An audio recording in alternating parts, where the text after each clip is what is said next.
네, 물질 추출론 11주차 강의 지금 진행하고 있는데요. 2차시, 2교시 시작하도록 하겠습니다. 우리가 조금 전에 물질 추출론 1교시에는 우리가 지금까지 배워왔었던 분리 방법 중에서 크로마토그래피라고 하는 것을 다시 한번 원리가 무엇인지에 대해서 이제 살펴봤고요.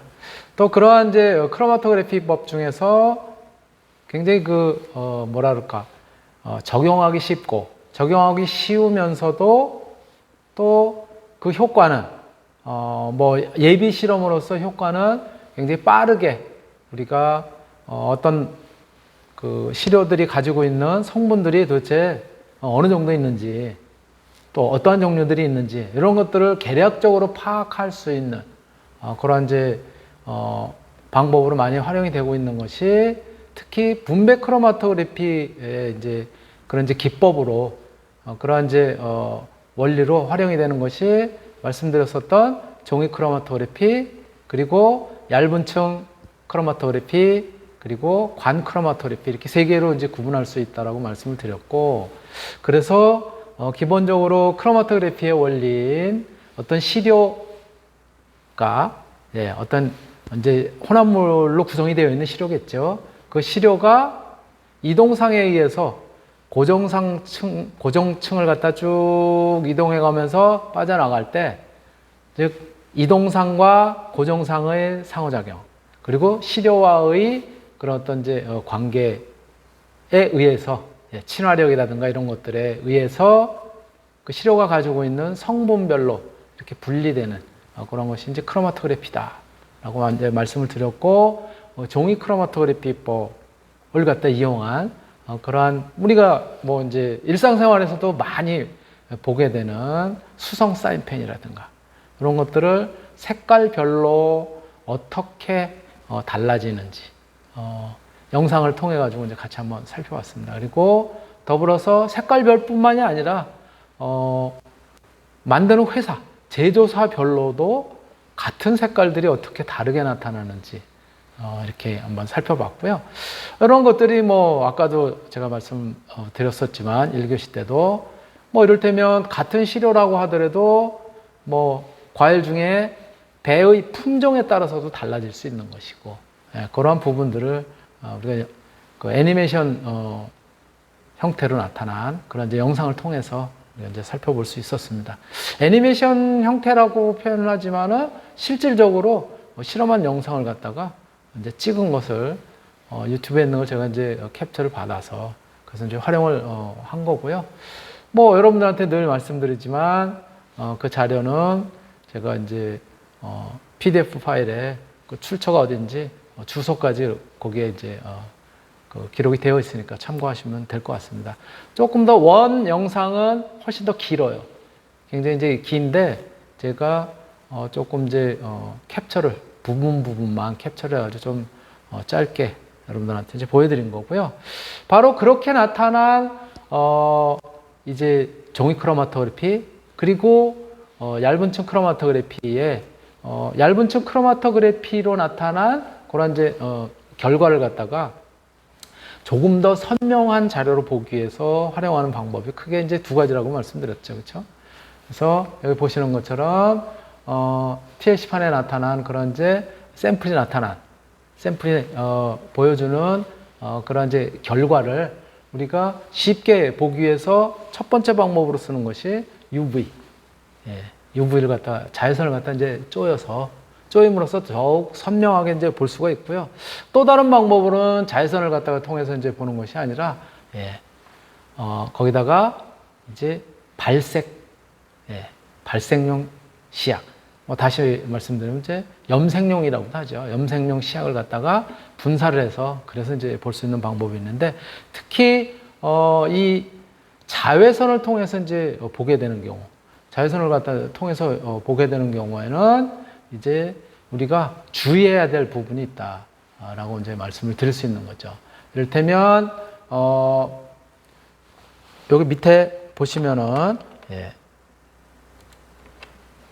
이렇게 표현이 되어 있잖아요. Make sure, 그쵸? Make sure you are wearing your goggles. 예. 이 얘기는 뭐냐면은 확실히 해둬라. 뭐냐면은 고글, 즉 보호경, 예, 보호경을 갖다가 꼭 써라. 예, 보호경 쓰는 것을 갖다가 꼭 잊지 말아라. 그리고 이 자외선 램프를 갖다 직접 눈으로 보는 그런 것들은 가능하면 금하라. 왜 그러냐면 눈에 이제 그 영향을 갖다 이제 줄 수 있기 때문이죠. 그리고 예, 그리고 이제 손에도 마찬가지 자외선이 쪼이고 그러게 되면은 우리 뭐 자외선이라는 게 우리 태양광에 노출이 됐을 때도 막 금방 이제 이렇게 이제 타고 그러잖아요. 그래서 피부에도 문제가 있을 수 있기 때문에 그렇기 때문에 손에는 꼭 이제 장갑을 끼고 이제 실험을 하는 것이 좋겠다라고 이렇게 이제 여기서 설명을 하고 있고요. 저 그림에서 보시는 것처럼 저렇게 손에는 꼭 실험할 때 이제 장갑을 끼도록 그렇게 이제 이야기를 하고 있는 것이죠. 자, 요렇게 이제 자외선을 갖다 이제 쬐고 그러는 이유는 아까도 잠깐 이제 봤었지만 요 경우에 조금 전에 보신 요 자리의 경우에는 이제 시약, 발색 시약을 갖다 적절한 시약을 썼기 때문에 이렇게 색깔이 분명하게 나타나요. 그런데 사실은 이렇게 분명하게 나타나는 경우가 드물어요.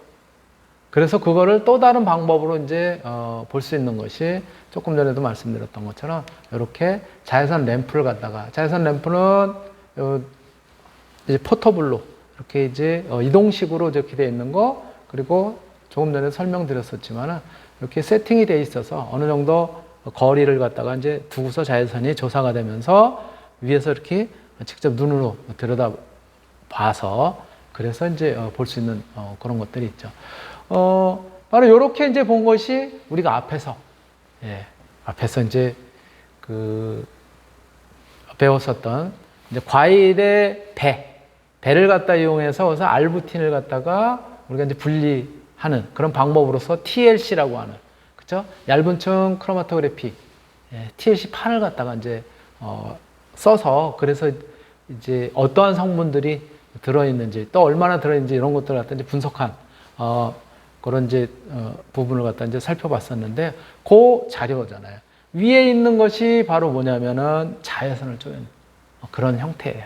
자외선을 쪼인 형태이고요. 밑에 게 뭐냐면은 염색, 발색을 시켜서 나타난 이제 그런 형태라고 보시면 돼요. 자외선을 쪼였음에도 불구하고 오른쪽, 즉 가운데 띠를 갖다 중심으로 해서 예, 오른쪽은 뭐냐면은 이제 마찬가지 이제 시료가 이제 번호가 쭉 써져 있는데 오른쪽이 위에 거 같은 경우는 잘 안 나타나요.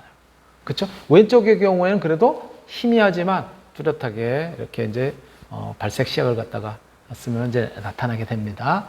그래서 여기에 이제 사용이 된 이동상은 배에 포함되어 있는 알부틴의 그런 어떤 이제 함량 또 이런 것들이 어떻게 이 TLC 즉 얇은 층 크로마토그래피에서 전개가 되는지를 갖다 이제 확인하기 위해서 우리가 이제 이 동상은 무엇을 썼냐면 여기서 지난번에도 설명을 드렸었지만 부타놀, 부틸 알코올이라고 표현을 하죠. 그 다음에 아까도 잠깐 나왔었지만은 이제 산성인 경우에는 우리가 아세트산, 예, 우리가 먹는 식초산이죠. 예.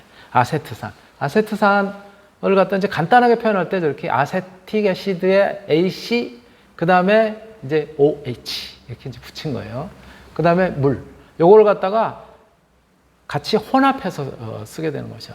조금 전에 제가 종이 크로마토그래피라든가 또는 얇은 층 크로마토그래피에서 이때 이제 이동상은 혼합 영역을 갖다 이제 일반적으로 많이 쓴다라고 말씀을 드렸었는데 이렇게 부틸알코올 그 다음에 아세트산 물을 갖다가 4대 1대 1의 부피비로 섞어서 그래서 이제 전개를 한 그런 형태인 것이고요.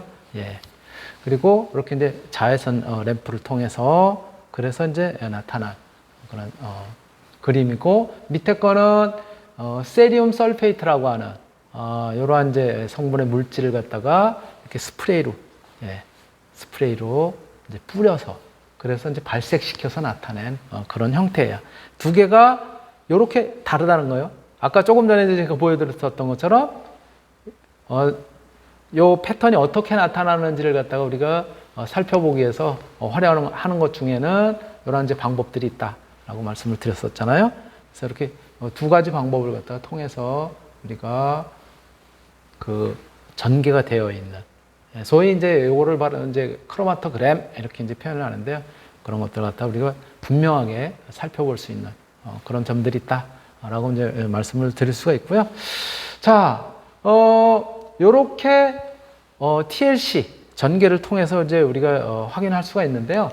바로 요러한 얇은 층 크로마토그래피를 활용하는 그러한 이제 장점은 무엇이고, 또 이 얇은 층 크로마토그래피는 어디에 주로 이제 많이 응용이 되는지에 대한 것들을 갖다가 제가 번역을 할까 그러다가, 그래도 가끔씩은 이렇게 영어도 한번 나와야, 그래야 이제 여러분들도 뭐 조금씩 눈에 익을 수 있어서 그냥 그대로 이제 올려놨어요, 제가.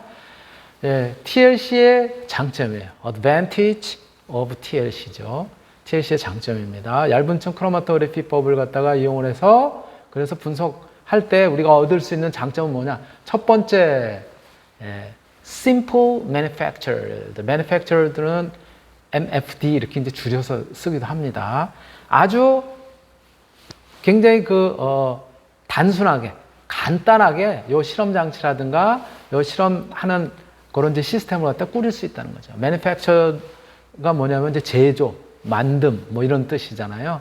그쵸? 요런 이제 실험 설비라든가 이런 것들을 간단한 장치들로 이렇게 구성을 할 수가 있다는 거죠. and 그리고 cost of the equipment is low예요. 그러니까 그 실험 장치의 값도 비용도 굉장히 저렴하다는 거예요. 그러면서도 rapid technique, 굉장히 빨리 우리가 분석을 할 수가 있어요. 분리하고 분석을 할 수가 있다는 거예요. 그런 장점을 갖다 가지고 있고요. Not time consuming like CC, 즉 칼럼 크로마토그래피처럼 시간도 그렇게 많이 소요가 되지 않는다는 거예요. 아까 우리 종이 크로마토그래피 같은 경우는 이제 이 모세관 현상에 의해서 딸려 올라가니까 40배속으로 돌렸는데도 굉장히 좀 오래 걸리잖아요. 요거는 비교적 그래도 이제 빠른 그러한 특징들을 갖다 이제 보일 수 있습니다. 그리고 이 어떠한 이제 시료 물질, separation of microgram of the substances. 그러니까 어떠한 시료 물질들이죠. 물질의 마이크로그램 단위까지 그렇게 분리할 수 있다라는 거죠. 그래서 그리고 이제 네 번째가 뭐냐면은 어떠한 타입의 혼합물이라고 하더라도 쉽게 분석을 할 수가 있다. 그래서 any type of compound can be analyzed 이렇게 되어 있어요. 어떠한 타입의 그런 혼합물이라고 하더라도 쉽게 우리가 이제 분석을 할 수 있다라고 하는 이제 장점이 있는 것이고요. 그리고 이제 다섯 번째가 뭐냐면은 다섯 번째는 바로 요렇게 이제 그 얇은 층 크로마토그래피로 이렇게 이제 크로마토그램이라고 하는 최종 결과를 갖다 이제 패턴의 결과를 갖다 이제 얻게 되면은요, 그 우리가 얇은 층, 그쵸? 방막 크로마토그래피에 이제 쓰인 그 소재 있잖아요. 그것을 갖다가 데미지 없이도 조금 뭐라 그럴까, 부식성인 그러한 이제 염색, 발색 시약을 갖다가 사용을 하더라도 요 전체적으로 영향을 갖다 미치지 않는다는 거예요. 그래서 뭐 예를 들어 패턴이 망가진다라든가 이런 거 없이 발색 시약을 갖다 이제 쓰더라도 그래도 이 전개되어 있는 크로마토그래피 그대로 이제 형태를 갖다 유지를 하기도 하고요. 또 하나는 뭐냐면 비교적 용매를 갖다가 이제 우리가 활용을 할 때도 그 용매를 갖다 많이 필요하지 않다는 거예요. 그 밑에다가 놓고 거기다가 이렇게 툭 잠그면은, 그쵸? 잠기도록 하면은 쭉 딸려 올라가니까 계속 지속적으로 흘려보내지 않아도 되니까는 needs less solvent예요. 즉 적은 양의 솔벤트만이 필요하다라고 하는 거죠. 용매의 손실을 갖다가 줄일 수 있다라고 하는 이러한 장점들이 있어요. TLC라고 하는 것이. 그래서 얇은층 크로마토그래피를 그러기 때문에 우리 천연물을 갖다가 분리하거나 또는 분석하거나 또 예비 실험으로 많이 이제 쓰는 거죠. 자, 그렇다면 어디에 많이 응용이 되느냐? 이렇게 TLC라고 하는 이러한 기법들, 이러한 방법을 통한 분석. 이거는 어디에 많이 응용이 되냐면요. 이런 것들에 응용이 되는 거예요. 샘플의 순도를 갖다가 높이기 위해서. 높이거나 또 그 샘플의 순도가 얼마나 되는지 이런 것들을 알아내는 방법으로서 많이 쓸 수가 있어요. 얇은 층 크로마토그래피를. 그리고 두 번째, 요거는 어떠한 예를 들어서 A라고 하는 물질하고 B라고 하는 물질하고 반응을 시켜서 C라고 하는 반응 물질이 아니라 결과물, 프로덕트, 결과물을 갖다 얻는다고 합시다. 그러면 이 반응 물질이 A하고 B하고 반응이 탁 돼가지고 C가 탁 되는 경우도 있지만 A하고 B하고 반응이 돼서 C 마이너스 또는 C 제로 이거를 거쳐서 C 이렇게 나올 수도 있거든요. 그래서 그 중간중간의 과정을 갖다 추적을 할 수가 있어요. 그렇기 때문에 그 반응이 어느 정도 진행이 되고 있는지를 갖다가 점검을 하고 할 수가 있다는 거예요. 그래서 examination of reaction이에요. 그 반응이 어느 정도 진행이 됐는지, 또 그 반응이 진행되는 과정에서 어떠한 물질들이 부산물로 이런 것들로 나타나게 되는지 이런 것들을 확인할 수 있다는 거죠. 그러한 장점들이 있기 때문에 그렇게 예를 들어서 어떤 그 합성 반응이라든가 이런 것들을 추적하는 데도 많이 활용이 됩니다. 그리고 세 번째가 뭐냐면은 identification of compound예요. 그 혼합물이 무엇인지를 갖다가 정확하게 알 수가 있어요. 그래서 identification이에요. 결정인 것이죠. 혼합물이 무엇인지의 결정, 정하는 이런 것들이 가능하고요. 그리고 바로 우리가 지금 1교시에도 살펴봤었던 것처럼 또 지난 시간에도 살펴봤었던 것처럼 주로 천연물들, 천연물들 또는 바이오케미컬, 생화학물질이라고 보통 얘기를 하죠. 이러한 것들을 갖다가 분석하는데 굉장히 유용하게 활용할 수 있는 그런 기법이다라고 말씀을 드릴 수가 있고요. 그리고 또 이러한 물질들 특히 우리가 실험실이라든가 연구소라든가 이런 데서는 pharmaceutical 뭐예요? 약학 또는 약품학 이렇게 얘기를 하는데 약학에서 많이 즉 약품 산업에서 많이 이러한 기법을 통해서 연구하고 개발하고 그러고 있고요. 그리고 separation of multi-component pharmaceutical formulations, 즉 약학적인 그러한 구조를 갖는 그러한 혼합물들, 여러 가지 성분을 갖다 포함하는 약학적인 구조를 갖고 있는 그런 혼합물들을 갖다 분리하는 요런데 바로 요 TLC 기법들이 활용이 되고 있어요. 그리고 또 어디에?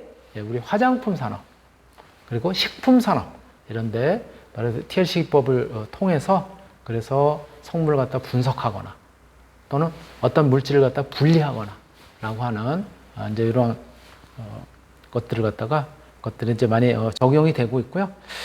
이렇게 바로 TLC라고 하는 것은 장점도 가지고 있고 또 굉장히 넓은 그런 범위에 활용이 되고 있는 그런 부분이다라고 말씀을 드릴 수가 있습니다.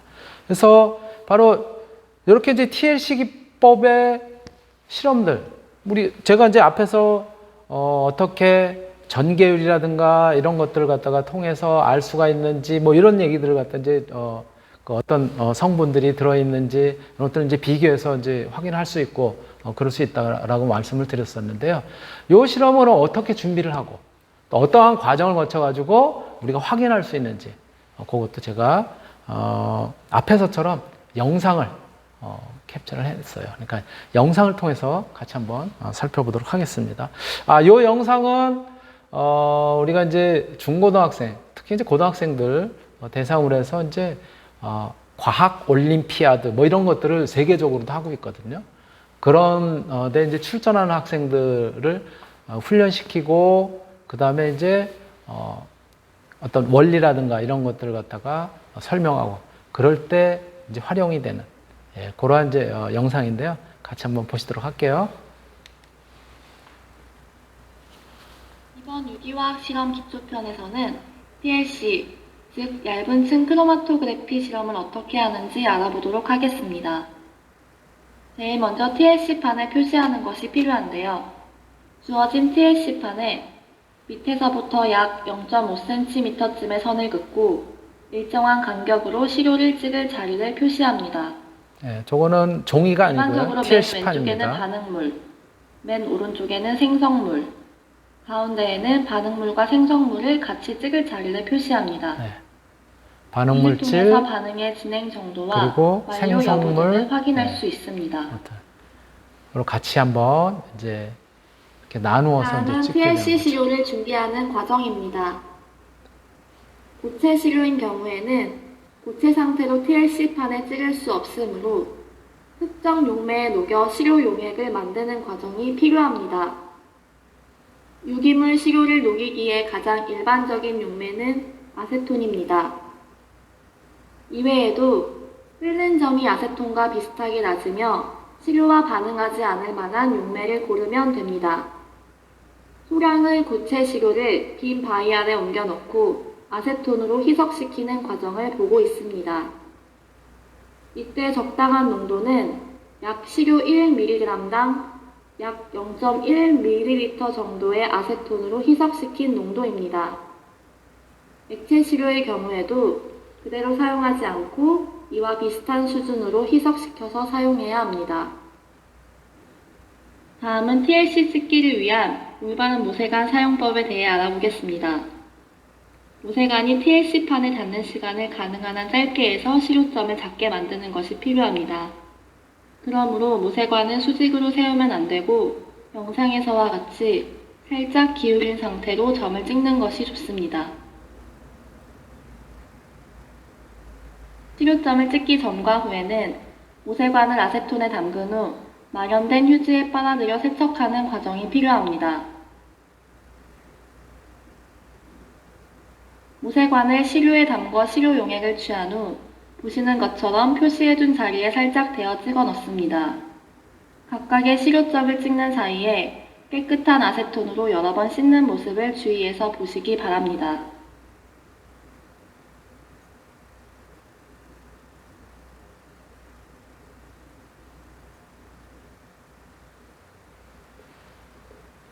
다음은 TLC 전개 과정을 보시겠습니다. TLC 전개용 집기병 안에는 보시는 것처럼 거름 종이를 잘라 반쪽에 세워두는 것이 좋습니다. 미끄러짐을 방지하기 위해 바닥면에 거름 종이를 깔아 놓는 것도 좋은 요령입니다. 집기병에는 0.2에서 0.3cm 정도의 전개 용매를 넣어줍니다. 이때 벽면에 세워둔 거름 종이가 모두 적셔질 수 있도록 해야 합니다. 또한 전개 용매의 수면이 TLC판에 그어놓은 선보다 높지 않도록 주의해야 합니다.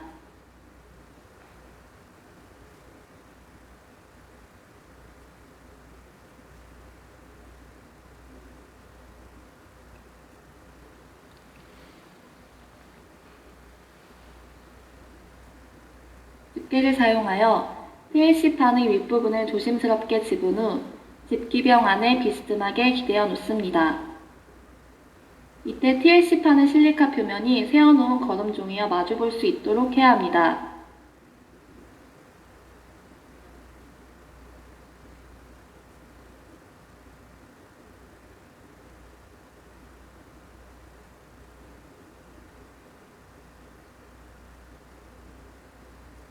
특히 TLC판의 밑면이 전개액에 닿을 때에는 수평으로 골고루 닿게 하여 영상에서와 같이 일정한 선을 유지하면서 전개액이 올라가게 하는 것이 중요합니다.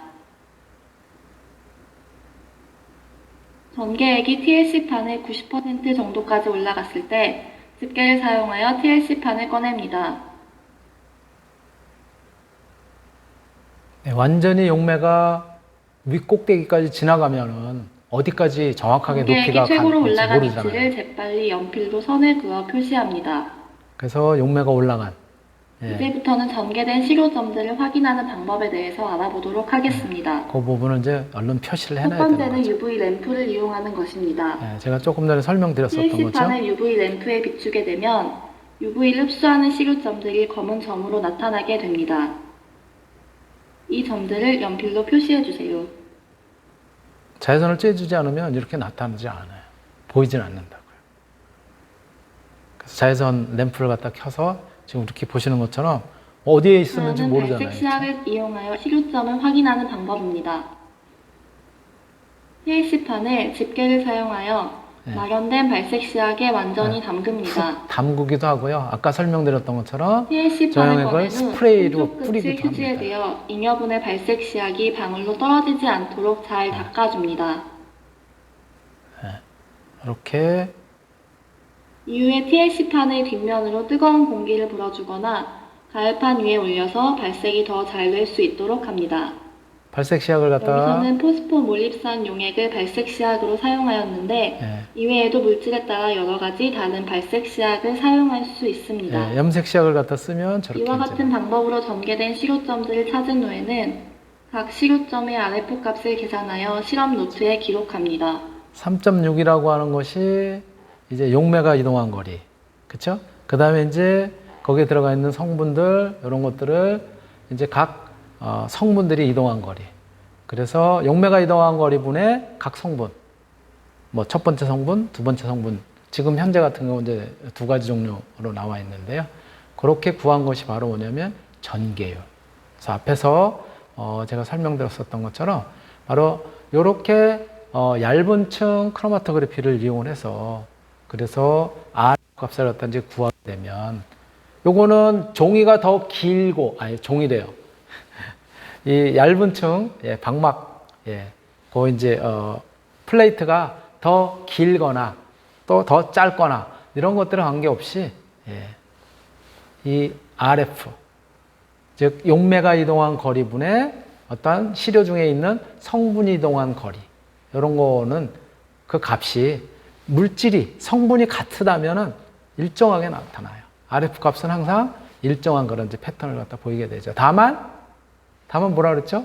아까 우리 사인펜에서 종이 크로마토그래피의 사인펜에서 보신 것처럼 그렇게 물질이 달라지거나 또는 예를 들어서 똑같은 그거라고 하더라도 여기서 쓰는 이동상이라든가 전개하는 이동상이라든가 이런 것들이 달라지면 RF 값도 또 달라지게 되는 것이죠. 그러니까 저 RF 값이 정해진다면 어떠한 물질에 대해서 RF 값을 갖다 안다면은 그 물질의 RF 값을 갖다 구했을 때 활용했었던 똑같은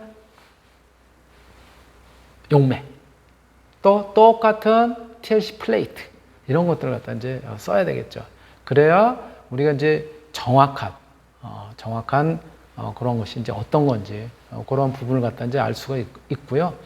자, 우리가 오늘은 이제 첫 번째 시간 11주차 1교시에는 이제 크로마토그래피라고 하는 이제 그런 것이 어떠한 원리로 이제 됐는지를 다시 한번 복습하면서 이제 살펴봤고요.